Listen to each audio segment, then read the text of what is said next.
Today's episode is brought to you by the Canby Foursquare Church.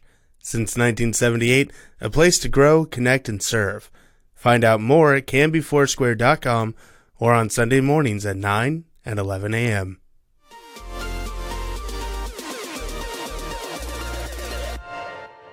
Welcome to the Canby Now podcast, your source for news. The threat of a possible teacher strike was avoided this week. There's a new, irresistibly cute creature winning over fans, and its name is Scootaloo. Sports. It's like Lucy in the football. You want to kick a field goal, if they take it away from you. We had to learn how to win. Goal can't be in the last second of the game! And interesting conversations. Because I'm one of the strongest girls ever, and I know that for a fact. I just really enjoy writing gossip as if I was a bear. With an old maid daughter that make the best moonshine in the coast. And if it would have hit me in the face, I think I would have died. I really do. I guarantee you would have died, man. Are you kidding me? The Lone Elder Pizza store was robbed at gunpoint during closing this past Friday night. No one was hurt. If you have any information, please contact the Canby Police Department. And thank you, Canby, for your continued support. These were the words posted on the Facebook page of the popular local pub and eatery this last week that sent shockwaves through the community of Canby.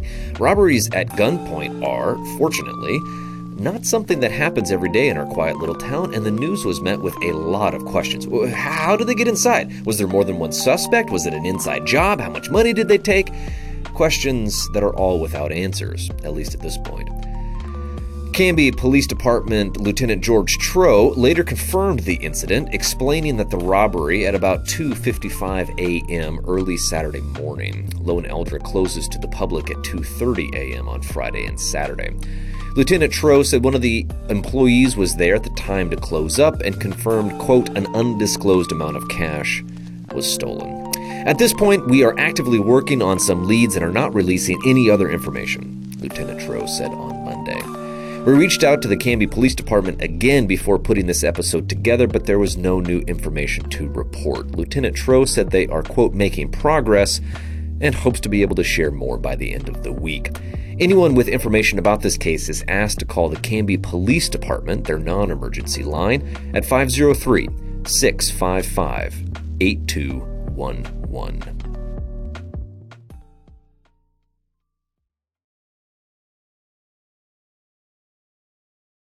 A Portland father and his two young children were walking on an off-beach trail near Cannon Beach when a sneaker wave pulled them out to sea, a statement from the family said this week. Jeremy Stiles, 47, and Lola Stiles, 7, were recovered from the ocean by rescue personnel but were not responsive. They were transported to Providence Seaside Hospital where, sadly, Lola was pronounced dead. Jeremy Stiles remains at Seaside Hospital where he is recovering from hypothermia. The body of William Stiles, age 4, was never recovered, despite numerous efforts to locate him by the Coast Guard and onshore crews. The tragic story was met mostly by sympathy and condolences. However, some on social media criticized what they assumed to be the parents' disregard of the National Weather Service advisory warnings of dangerously high tide and waves. As the family's statement explained, the Stiles were not on the beach, but on an off-beach trail, and this was confirmed by first responders. The statement read, "The Stiles Romaine families want to thank everyone for their thoughts and prayers, and especially the support of the first responders and the Coast Guard during this horrific tragedy for our family. Our hearts, as you can imagine, could not be more broken, as both children were loved beyond measure by our entire family and so many others." A vigil for the family was held Wednesday at the Hoffman Center for the Arts at 594 Lanita Avenue in Manzanita, about a 10-minute drive from Falcon Cove where the incident took place. A GoFundMe campaign has also been set up to assist the family with the funeral and other expenses related to their traumatic loss. You can find that at gofundme.com/F/Stiles-family-support.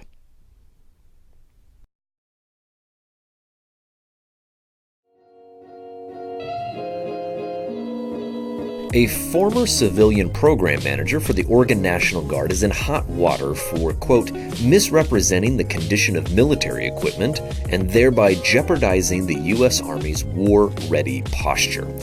Dominic Caputo, a 48-year-old Clackamas County resident, pleaded guilty this week to the crime of making false statements while managing the Guard's Oregon Sustainment Maintenance Site at Camp Withycombe.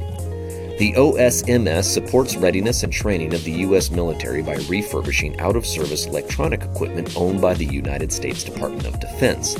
In the event of an emergency or declaration of war, the site deploys refurbished equipment to other military bases or installations. From 2010 to 2014, Caputo served as a civilian program manager for the OSMS Power Division, where he directed, controlled, and supervised the rebuilding and repair of small and large engines, generators, tires, and other types of equipment. During this time, the OSMS served a critical role as the only maintenance site in the United States capable of repairing and rebuilding certain engines in support of the federal military supply system. Caputo's crime was billing the U.S. Army for repair and rebuilding work he never actually did. For example, in the 2014 fiscal year, he submitted a bill for more than $675,000 for the repair and rebuilding of a John Deere diesel engines that he had not, in fact, repaired or rebuilt. The work that he built had actually been completed and billed in prior fiscal years. For those engines, Caputo directed his employees to remove serial numbers and identifying engine plates to conceal the duplicate billing. In September 2018, a federal grand jury in Portland indicted Caputo for misrepresenting the operational status of military equipment used to maintain a war-ready posture. After his guilty plea in federal court this week, Caputo faces a maximum sentence of 5 years in prison, a $100,000 fine, and 3 years to supervised release. He will be sentenced on May 4th, 2020. As part of his plea agreement, Caputo has agreed to pay more than $2.6 million in restitution to the U.S. Army.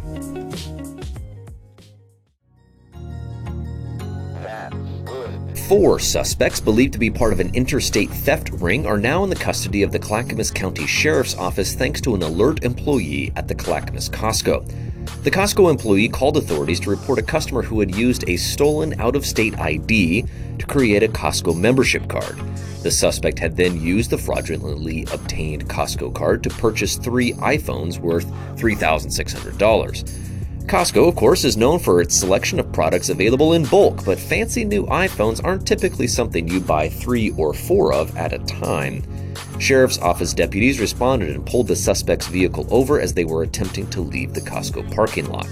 Inside was the suspect, Anthony Quezada of New York, who admitted to using an ID that did not belong to him to create a membership card and fraudulently purchased the iPhones. There were 3 other occupants in the vehicle: Mikhail Silvestre, John Paul Ortiz, and Naisha Urena. All were also New York residents and were all in possession of fake IDs and multiple Costco membership cards in different names. All were arrested and transported to the Clackamas County Jail on charges of identity theft. After searching the vehicle, deputies recovered a FedEx box with 23 new iPhone 11s still in the boxes and 2 Apple MacBook Pro computers. The items were valued at over $32,000. Authorities believe that several different theft rings operate in this manner throughout the United States. The phones are purchased and activated using fake or stolen IDs and then resold for a profit.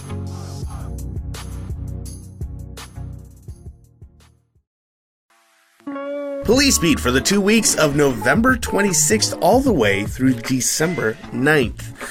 At 5:37 on November 26th, officers removed a verbally abusive man from a store and advised him store authorities had trespassed him from the premises permanently.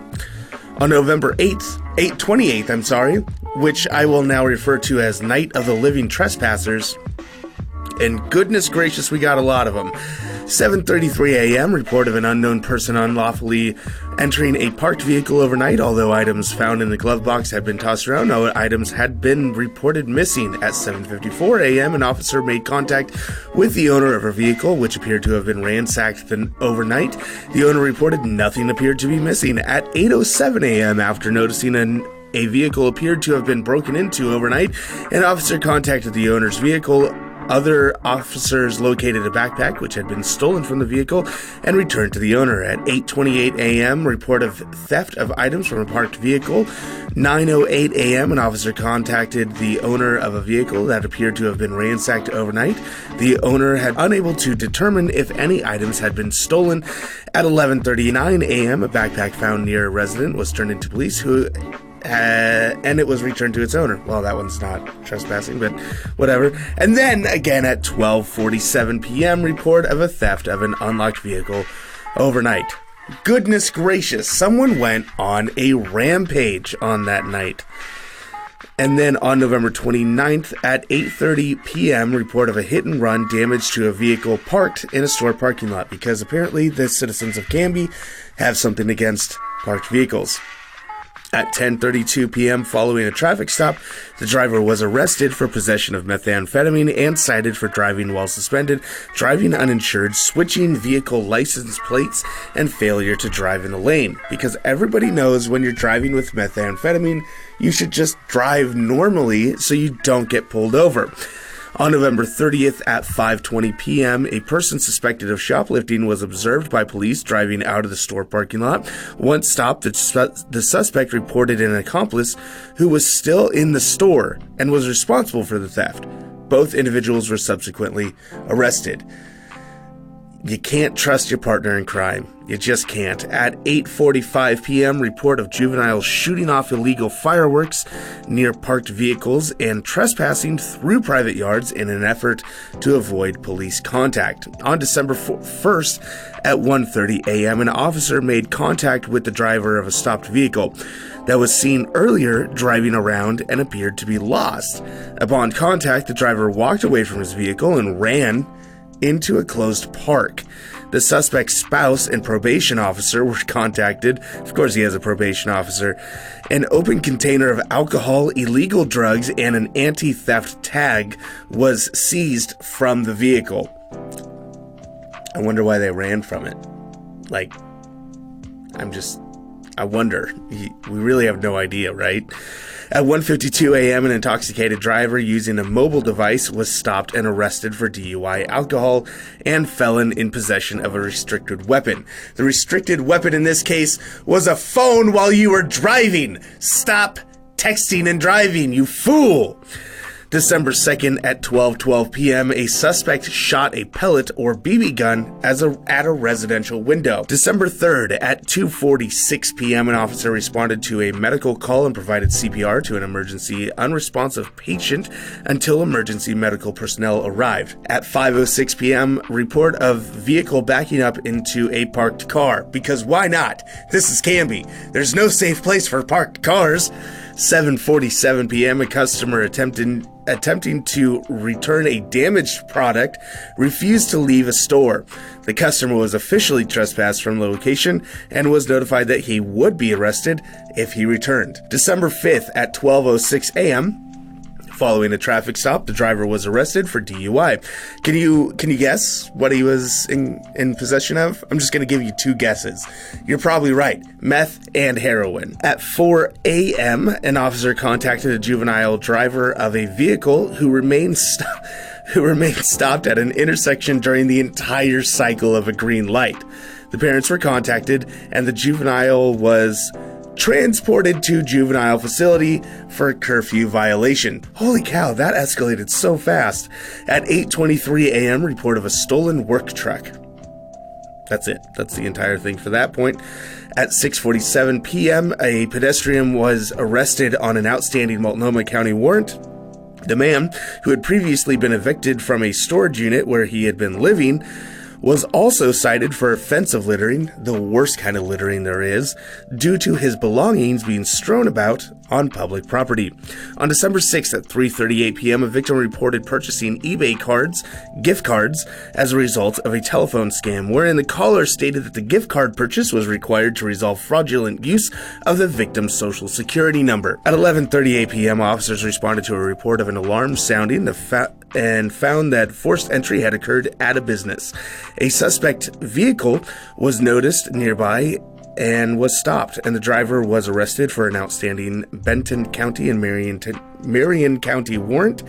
Burglary tools were also seized from the vehicle. On December 7th at 10:51 p.m., a traffic stop was conducted and the driver was arrested for DUI, controlled substance, and possession of methamphetamine. 10:50 p.m. following a traffic stop, the driver was arrested for DUI, controlled substance, and possession of methamphetamine, of course, and tampering with evidence. On December 8th at 4:13 p.m., a man was arrested at his place of employment on an outstanding felony warrant and for being a felon in possession of a restricted weapon. At 6:07 p.m., an officer made contact with a pedestrian walking in the road, not on the road, just in the road, holy cow, who had provided a false name, date of birth. Officer had determined the suspect's true identity and arrested him on an outstanding Clackamas County felony warrant. At the time of the arrest, the suspect had been found to be in possession of a restricted weapon, as well as methamphetamine and heroin, of course. And finally, on December 9th, the worst thing that could have happened, 7:55 p.m. Report of a home being egged. What is this town coming to? Parked cars aren't safe. Meth, eggs, the streets. Ah!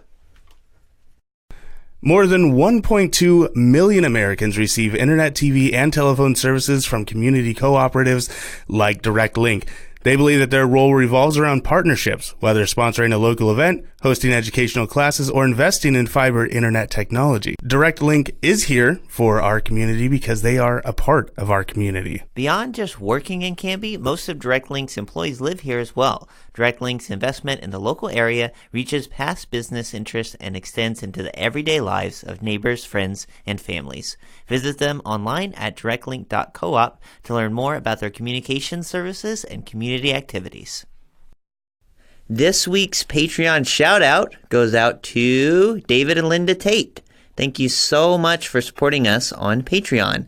We rely on your monthly contributions to continue to do this work that we love. To find out how you can become one of the coolest people in the world like Linda and David, visit cambynowpod.com/plus. Thank you, Kay. You're listening to Canby Now Podcast.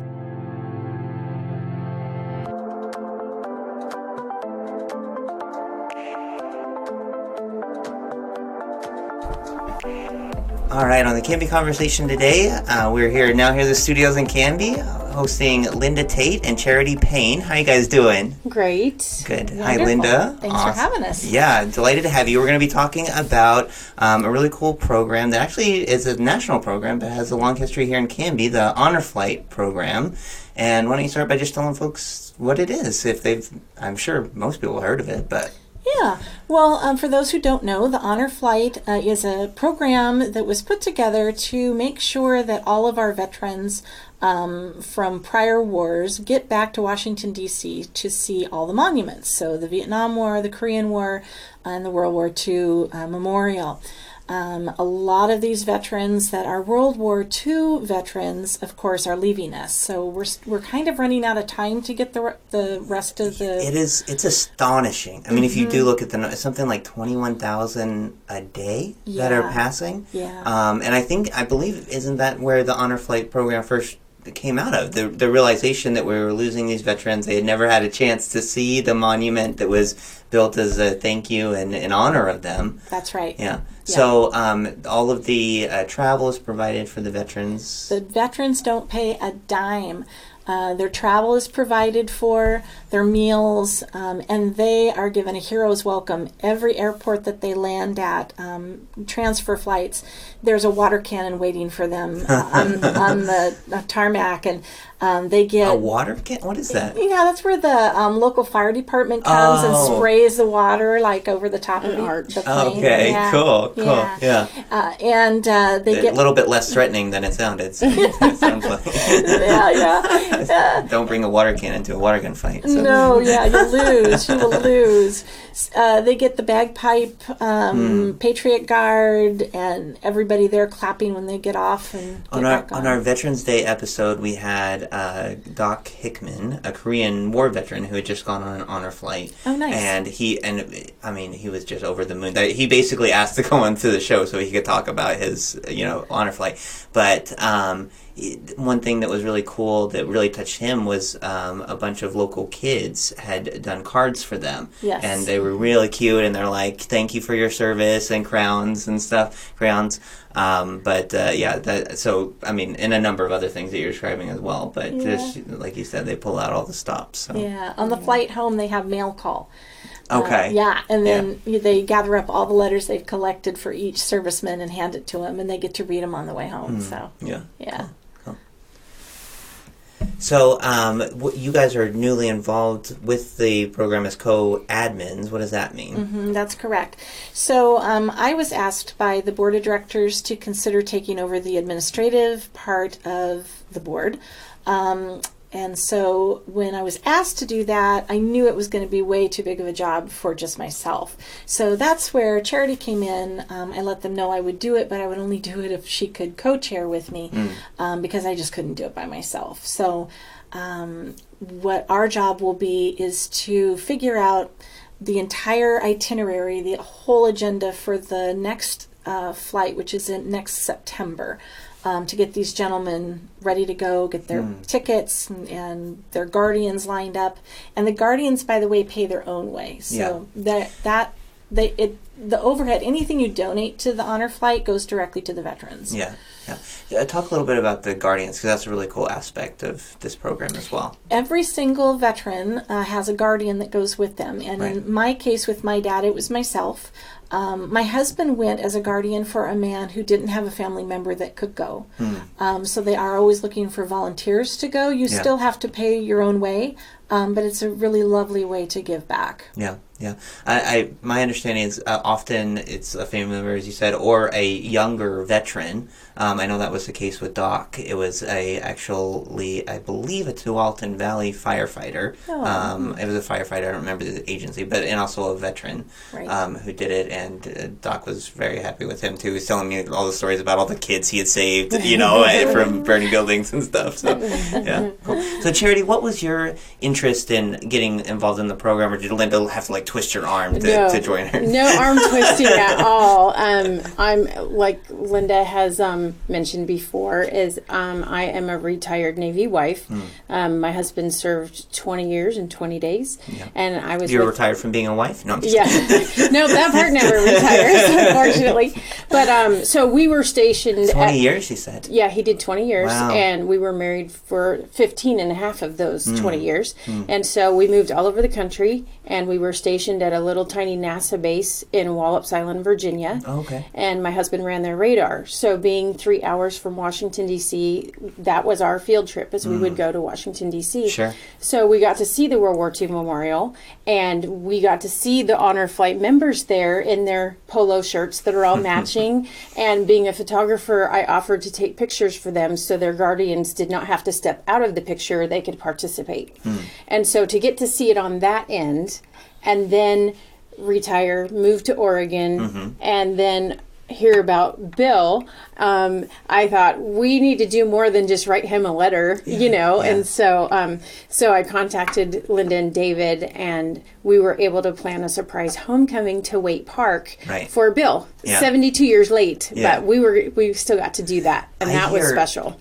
We weren't here then, but I hear a lot about it that from the community, that people remember that. It's just a real highlight of. So talk a little bit. There was like a whole homecoming in downtown Canby, right? A bunch of people came out. Right. So we had actually just through the streets. Just moved to Canby 6 weeks before that. Oh, wow. So I was like, okay. You like to dive in, don't you? Right. Well, that's the kind of the Navy lifestyle, as you know. you're going to be somewhere for a certain amount of time, so you jump in and you try to be a blessing and help people, and then you move to the next place, you know. Yeah. So so I'd seen on Canby Now, Linda had put out that, hey, we need letters, you know, for his mail call on his way home. Yeah. So I contacted her, and so with the help of Greg Perez and Mallory Gwynn, who was the president of the Chamber of Commerce at the time, and then with Clay Rhodes from the Canby Rodeo Association, we were able to put homecoming together at Waite Park. And honestly, I was just hoping 10 people would meet my husband and I there to hold signs and say, "Welcome home, Bill." And much to our surprise, over 300 people showed up. And the Patriot Guard, you know, drove them in from Ocean City, and it was just a beautiful day. One of the best days of my life. Wonderful, wonderful. How do you remember it, Linda? I remember trying to stall in Oregon City because the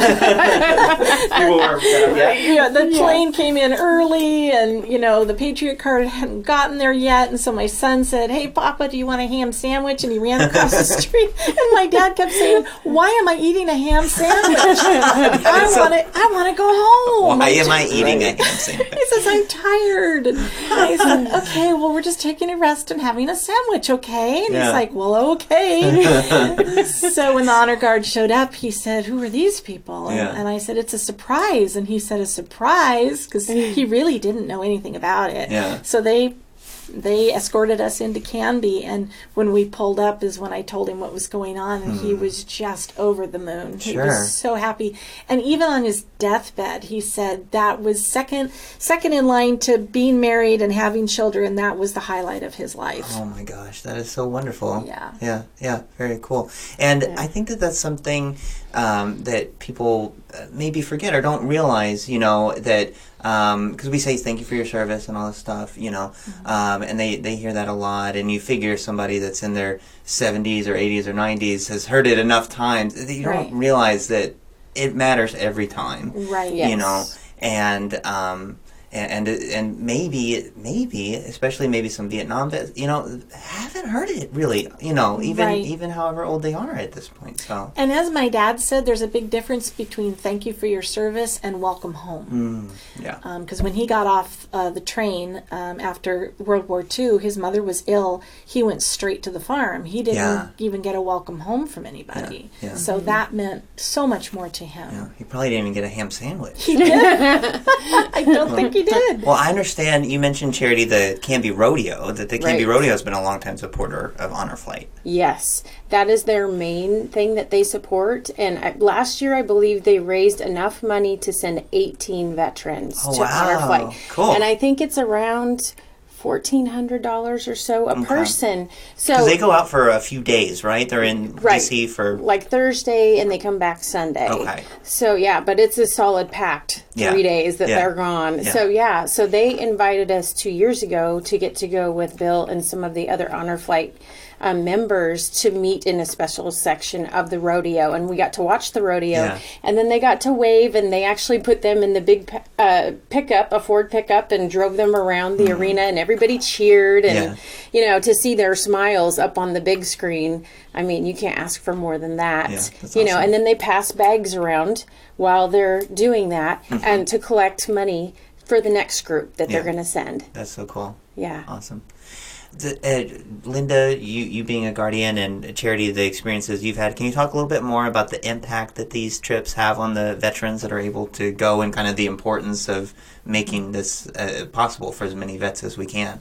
Right. I have not yet talked to a veteran who didn't say it was life-changing. Some have said, "I can die now." Some of them have not talked about their war experience until they went on their honor flight, and they could reconnect with other veterans who were there and who understand. One gentleman, in fact, on their flight home did pass away on the flight coming back, and his son said, "I would not have changed a thing. My dad died happy." Oh my gosh. Yeah. You're going to make me cry, Linda. What are you doing to me? I don't know. You're just a sensitive guy. Well, okay. I'm going to have to cut that part out. Okay, go on. So it's very important to them. And I've often thought I've met a couple of flights coming in that weren't my dad's, and one of them in particular, I wish I would have had a setup such as this, because one gentleman was just going on and on and on about his experience, and I really wished I could have captured that. Yeah, cool. What about you, Charity? I think it's something we owe them. You know, if it weren't for the foresight it's like of the least that, Steven Spielberg and Tom Hanks to even get it built. I mean, they should have had a war memorial first when you really think about it, you know. Yeah. And I've been to Arlington National Cemetery and I've been to the USS Arizona Memorial, and to me, that memorial, World War II memorial, is sacred ground. Yeah. You know, because a lot of people died. Yeah. You know, to earn the right to speak English instead of speaking German or Japanese, and you know, like Bill, her father. I mean, he quit high school and joined before they even did a draft. Yeah. You know, they felt this was their patriotic duty. Yeah. You know, and that needs to be honored and respected. Yeah. You know, and so this is just a small way that we can give back to them and help create that. Yeah, absolutely. I mean, I think there's many reasons to do it. Like you mentioned, it's just you know, frankly, we owe it to them. But as you say, like what the veterans, our veterans who served, what they represent, you know, those values, that will to serve, that will to give up their own freedoms, in many cases their own lives, to protect our freedoms and our lives.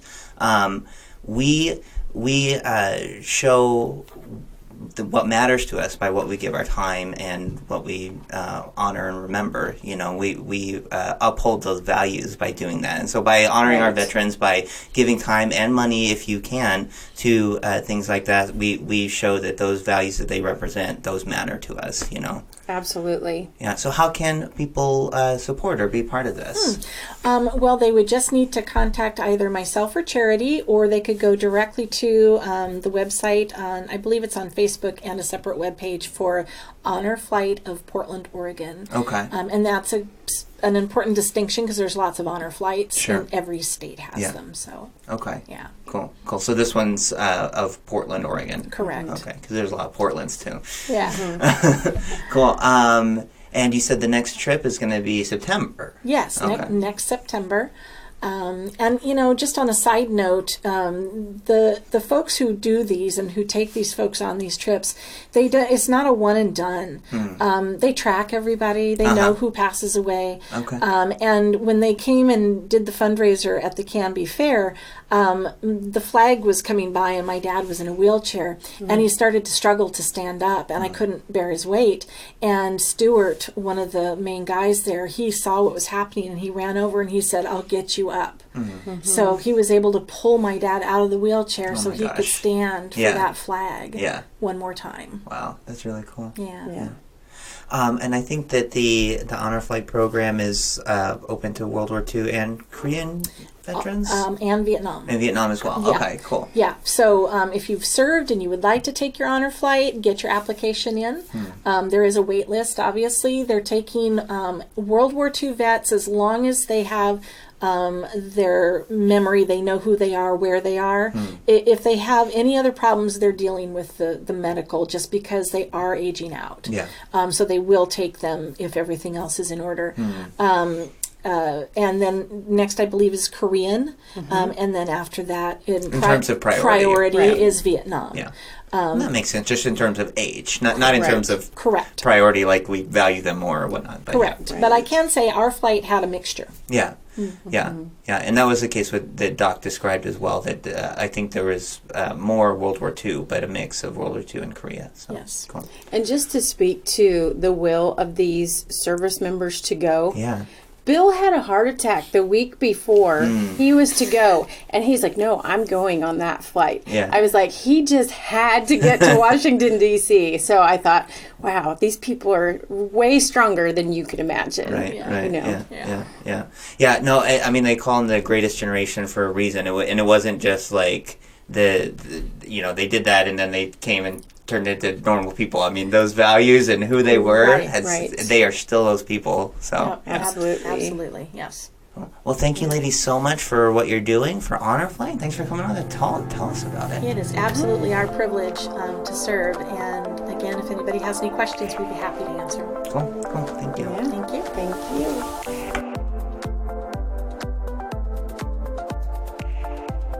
I'm here at Advantage Mortgage with Derek Hill. And Derek, you were telling me about something that just came down from Fannie Mae that people might be interested in.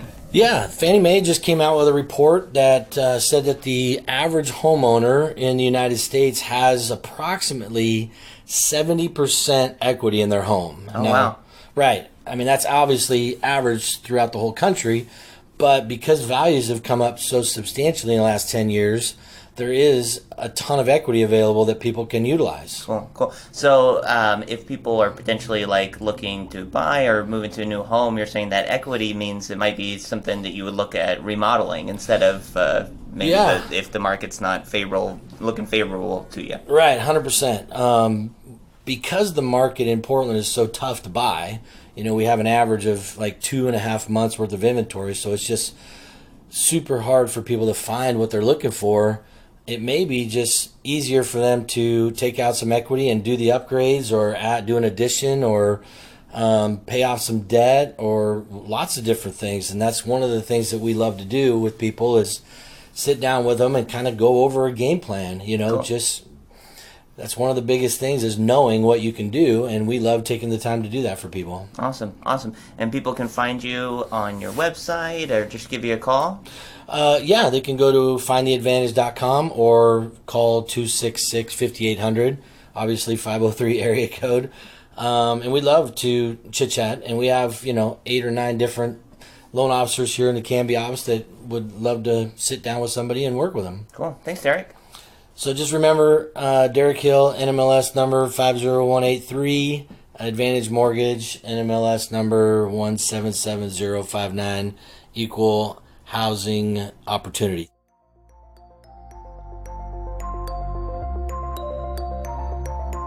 All right, well, joining us on the line once again is Craig Evans. He's the head coach of the Canby boys basketball team. Hey, Coach. Hey, how's it going? Good. How are you doing? Doing good today. Good. I bet. So folks are listening to this at least on Thursday. We're recording it the day before. And last night, so Tuesday night, you guys are fresh off a pretty impressive and surprising win. Why don't you tell us about it? We played Tigard at Tigard High School. They were ranked number 1 in the state. Yeah, that's all. And we, our boys, they came in with no fear. They knew they had success against those guys before, playing them in summer, playing them in years past. And so they were not afraid at all. And we had a good game plan. The boys were bought in. And, they laid everything out on the line. It was our best game so far this year. Yeah. So came out, like you said, on the road against the number 1 ranked team in the state. Final score 58-46. You guys were pretty well in control all throughout. Yeah, we got down a little bit in the first quarter, but we're within 2-3 points the whole time. And then in the second quarter, we sort of put a stranglehold on their offense, allowing only 5 points in the second quarter by them. Yeah, the defense was impressive. This was Tigard's lowest, and they're a good offense. They're a pretty high-powered offense, and this was their lowest point total of the season, and it happened on their home court. That's pretty impressive. Yeah, it was fun to watch. I mean, the guys were really bought into their roles. We had a game plan how to stop them, and they stuck to it. Even times when they did score, they didn't look to the bench to try to change things up. They just stuck to the game plan. And, in the end, it worked out really well for us. Yeah. Can you tell us a little bit about what your game plan was going into this matchup defensively? Defensively, we wanted them not to be in a rhythm. They're a very good open court offense. Okay. If those they have 2 freshman guards who are really good in the open court, really good at getting into the lane. And so we wanted to get them early, cut them off, let our half-court defense set up.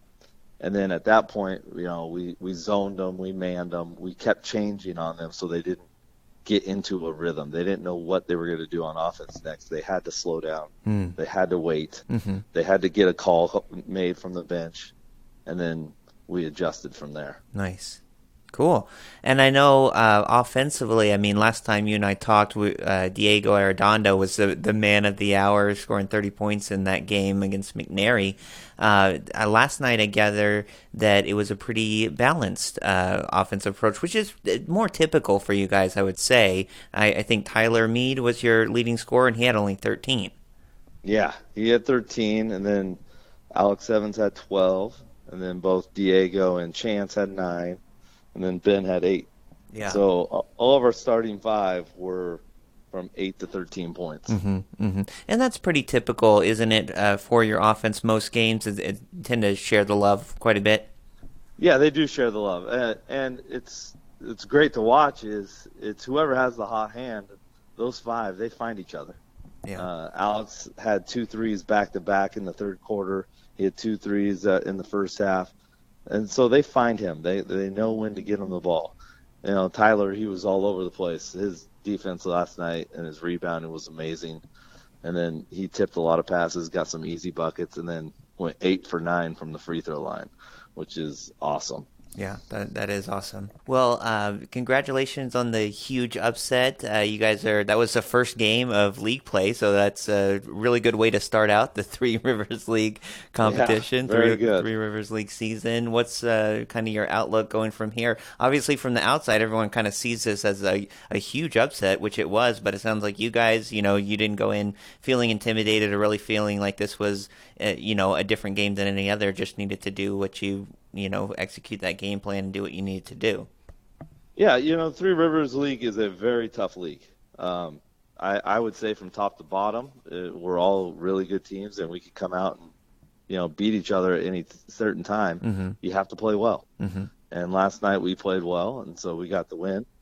This Friday we have Lake Ridge at Lake Ridge, mm-hmm. which will be another good matchup. They're very tall and very lanky, so it's a different type of matchup for us.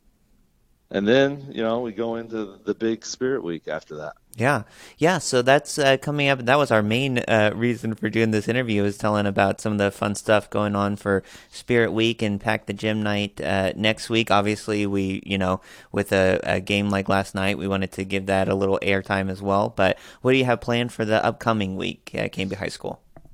So Canby High School, it's the first year we're actually doing a Spirit Week in the winter term. We're treating it sort of like a homecoming type week, okay. With our winter semi-formal finishing it off on Saturday. But we have a lot of home events going on. It's really exciting. So Tuesday we'll start off with a little pep assembly that'll lead us into our doubleheader at home against Oregon City. That'll be a good one. Yeah, very good one. Boys game starts at 5:30, and the girls game is right after at 7:15. Yeah, I think both of the Pioneer teams are pretty good this year. I know the girls are. They're both top 10 teams. Okay. They're really good. Yeah, nice. So it'll be a fun atmosphere. And then Wednesday is our Royal Cougar in the Fine Arts Center at 7 p.m. And then we have 2 events on Thursday. Our home swim meet against St. Mary's, and that's at 4 p.m. And then we have a home wrestling dual meet against Lake Ridge at 7 p.m. Nice. And then we finish it off on Friday with our Pack the Gym Night, which is against West Lynn, where the girls' game's at 5:30 and the boys' game's right after at 7:15. Yeah. I love it. We were part of some of the homecoming stuff, I guess, last year at this point. And, that kind of stuff, that's too fun to only do once a year, right? You got to, especially help us get through this winter, man. Come on. Yes, exactly. And, this is our 10th year doing Pack the Gym. Mm-hmm. I've been around for every single one. My marketing class actually helps out with it. Oh, cool. They plan the whole thing. Mm-hmm. And it's turned into a really good atmosphere around here. The kids look forward to it. They're begging to see what T-shirts going to be given out this year. Mm-hmm. And if you haven't noticed, when you walk into the gym now, we framed every Pack the Gym T-shirt that we've ever made. Oh, cool. And so those are posted now. And we're excited because the 10th year, we're starting the Spirit Week thing. The atmosphere, the culture around the high schools at an all-time high right now. Mm-hmm. I think it's just a fun time to be at the high school. Yeah, yeah. Well, I love it, and I also think that it's cool. I mean, you talk about Pack the Gym Night, but you know, most sports seem like they get tons of support from the Cougar faithful, especially, you know, pretty much every home game doesn't seem to have too much trouble packing the gym. No, it doesn't. You know, the big reason Pack the Gym's such a success is really because of the community. Here at Canby. I mean, we get support from all the businesses. They help us purchase these T-shirts. Like, we give away 600 T-shirts to the kids for free. We don't charge them. It's first 600 students through the door get one, and that's all paid for by the community members. You know, I mean, we've had Fultanos and Frontier Screen Printing and Wild Hair. They've been sponsors for all 10 years. So this community is amazing. I can't say enough about that. When coaches ask me about Canby, that's the first thing I say, how great this community is. Well, we certainly agree. Coach, thank you so much for your time. Congrats again on the big win last night, and good luck with the rest of Three Rivers League season. Hey, thank you so much, and call back anytime. I'd love to talk about our season and anything else going on at the high school. I'm sure we will. Thanks, Coach. Thank you.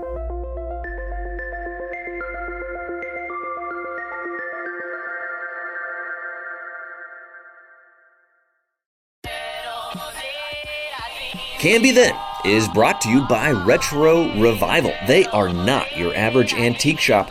They're open daily, and you can find them on the corner of Northwest 3rd and Grant Street in downtown Canby.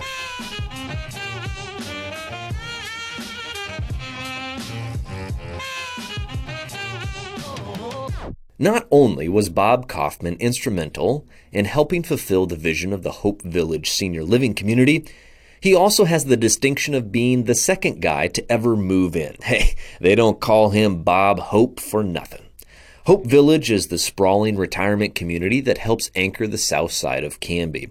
They are an active and large bunch with a community garden, many other clubs and activities that meet regularly. Most of its residents find their way across the street to the Canby Adult Center at least once or twice a week. And some of their events are a big deal even to the larger Canby community, like their annual garage sale, where it is not unusual to see more than 100 people lined up before the doors open at 9 a.m. But how did it all begin? Well, with the church. Bob Hope, back when he was just Bob Kaufman, was a carpenter working for Ivan Kropf at the Yoder Mill back in the mid-1950s. They were working to build a new church in the Hubbard area when an idea came to Ivan. He said it would be nice if we built a retirement community in this field here right next to the church, Kaufman recalled. Though they did pursue it, nothing ultimately came of that location. Providing the needed water, sewer, and other utility hookups for the development proved to be too difficult for that rural area. But the seeds of hope had been planted, and over the next several decades they would continue to grow. Kaufman's own church, Zion Mennonite in Hubbard and Calvary Mennonite in Aurora, soon joined forces to attempt to make the retirement village a reality. They envisioned an affordable, full-service retirement community with provisions for health, recreation, spiritual, and social needs. It was an ambitious vision, to be sure, and one that proved to be too much for two little country churches, Kaufman said. Well, after we got started, we soon realized it was too big of a job for our two small communities, he said. We just had to get other churches involved. And so with the help of an attorney in Canby, Marv Bolin, the churches came together in 1983 under the umbrella of the newly established 501c3 nonprofit entity. That was also when Hope Village got its name. It was originally an acronym, Housing Outreach Project for the Elderly. It was a big step, and for a long time, it was as far as they would get. It was a bit like chasing the wind at the beginning, Kaufman remembered, because we didn't have a site for about 6 years. We looked at 6 or 7 different sites. We considered Molalla, Silverton, Woodburn, and 2 different sites in Hubbard, and none of them seemed to fit the bill. But the volunteers refused to lose hope. In 1989, the stars aligned as the perfect property located just south of the Canby city limits hit the real estate market. It was a field owned by the Berkemeyer Farms. The Berkemeyer family were hazelnut farmers, though it hadn't always been that way. The Berkemeyers were builders, said Rich Berkemeyer, son of Richard Dan Berkemeyer, who owned the farm when he sold the property to Hope Village. Richard Berkemeyer's grandfather, Dan, was involved in the construction of more than 100 bridges in and around the Portland area, including the iconic Arch Bridge in Oregon City, for which he had served as a construction superintendent. Hundreds of Portland houses were built by the Berkemeyers throughout the 20th century, but Richard Dan decided to go a different way. Dad, he wanted to branch out a little bit, said Richard Berkemeyer. He was always intrigued by farming, and that's become our business still to this day. The field that would become the home of Hope Village was actually the first property that he bought when he decided to become a filbert farmer, and things did not start well. The year was 1962, the same year as the notorious Columbus Day storm on October 12th. The next morning, 2/3 of those trees were tipped over, Berkemeyer said. It was kind of a rough start to the hazelnut business. Fortunately, they had already harvested their crop for that year. With the sandy soils in the Canby area, filberts are traditionally gathered a bit earlier. The Columbus Day storm hit 2 days after they were finished. Still, it was a devastating blow. Some of the trees were able to be replanted and salvaged, but many had to be replaced, which meant an additional 10 to 15 years before the trees became mature enough to start producing again. The decision to sell the property in the 1980s came as the growth of Canby began to encroach on the farming operations. Kaufman said the Berkemeyers were sold on the idea after Hope Village proponents took them on a field trip to a retirement community in Albany to give them a taste of what they wanted to build here in Canby. The property was placed in escrow for several years until the purchase was completed in 1992. 5 years later, the first residents moved in, among them Bob Hope Kaufman. Richard Berkemeyer's mother, Margaret, also became a Hope Village resident in her later years. He said, "I think that was part of what Dad had in mind when he sold the property to them, that it would be a nice place for them to go. Dad never made it that far, but my mom did." He admitted he had mixed feelings about the way things turned out. "Just because, I have fond memories of working there when it was an orchard," he said. "But Canby continues to grow, and this was another step. I know a lot of people that live there. My mother lived there. And I like thinking that I went to a community facility like this instead of some shopping center."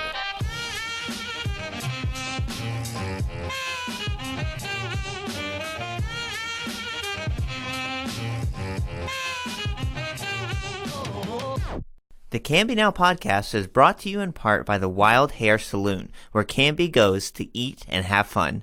Lifelong Canby residents Darren and Joan Monin founded the Wild Hair 16 years ago, and as their business has grown and expanded, they've continued to give back to the community they love. They're one of the biggest supporters of school activities, youth sports, local events, and even this podcast. They have a heart for Canby, plain and simple. They also have some of the best food and drinks on the planet. Did I forget to mention that? No, it's all right. I'm going to mention it. It's no accident that residents voted them the best restaurant and best service through the Canby Area Chamber of Commerce last year. Happy hour daily from 3 to 6. Kids eat free on Mondays, live music and breakfast on the weekends. And they have great salads and other healthy options to help you keep your New Year's resolutions. Check them out just off of Highway 99E next to the Space Age in Canby at 1656 Beaver Creek Road in Oregon City, or on their website, thewildhairsaloon.net. The Canby Now podcast is produced by me, Tyler Clausen. Our content director and star reporter is Tyler Frankie. We also feature the vocal talents of Joyce Struby and James Walden. So round of applause to them. The song that you're hearing right now is Canby by singer-songwriter Olivia Harms, used with her permission. Find more of her work at olivia13.com. The Canby Now podcast is dedicated to preserving independent local journalism and redefining local news with our fun, fresh, and energetic brand of storytelling. Our sincere thanks to our local sponsors who make this show possible. Please show your appreciation by supporting the small businesses who support us. The Canby Now podcast is a production of Now Hear This Studios, Canby's locally owned full-service audio, video, and media production company. Our mission is to produce the best content in the universe, and we'd love to help you do it. Find us online at nhtstudios.com.